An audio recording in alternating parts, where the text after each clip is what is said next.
Sir మేము కూడా చెప్తున్నాం అదే సార్. పాపం రోడ్డు మీద వెళ్తుంటే అమ్మాయి ఎందుకు కొడుతున్నావు అని అడిగితే 8-9 మంది ఆ పిల్లలు వచ్చి దాడి చేసి బట్టలు చింపేసారు సార్. ఆడపిల్ల బాధతో చెప్తున్నాం, బట్టలు చింపేశారు. ఆ అమ్మాయికి ధైర్యం చెప్పకపోతే రేపు సూసైడ్ చేసుకుంటే డిపార్ట్మెంట్ కారణం అవుతుందా, ఎవరు కారణం అవుతారో చెప్పండి సార్.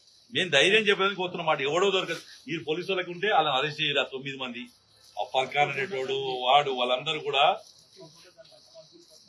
బిలాల్ అట, జాఫర్ అట, ఇమ్రాన్ అట, సోఫియాన్ అట, ఇంకేమో పేర్లు 8-9 మంది పేర్లు పెట్టేసి వాళ్ళు ఫంక్షన్ కు వేస్తారు. ఆ అమ్మాయికి సంబంధం కూడా లేదు. ఒక పిల్లగాని కొడుతుంటే అన్నా ఎందుకు కొడుతుందని పోతే ఆ అమ్మాయి దగ్గర బట్టలు చింపేసి గలీజ్ గా ప్రవర్తిస్తే ఆ అమ్మాయి మనోధైర్యం కోల్పోయి వాళ్ళ పాపం వాళ్ళ ఇంట్లో వాళ్ళ తల్లిని, వాళ్ళ మరిదిని, ఆ చుట్టాలు ఎంతమంది వచ్చినా అంతమందిని కొట్టిన 9 మంది మీద దాడి చేసినట్టు వీళ్ళు.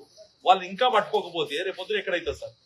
ఎప్పుడు వదులుతారు మమ్మల్ని? ఎప్పుడు వదులుతారు మీరే చెప్పండి. మరి మీరు ఇప్పుడు వచ్చారు కదా, మా దగ్గరికి వచ్చారు కదా, మమ్మల్ని ఎప్పుడు వదులుతారు? అమ్మాయికి ఎప్పుడు భరోసా తెప్పాలి? ఇప్పుడు కూడా ఫోన్ లో మాట్లాడలేదు.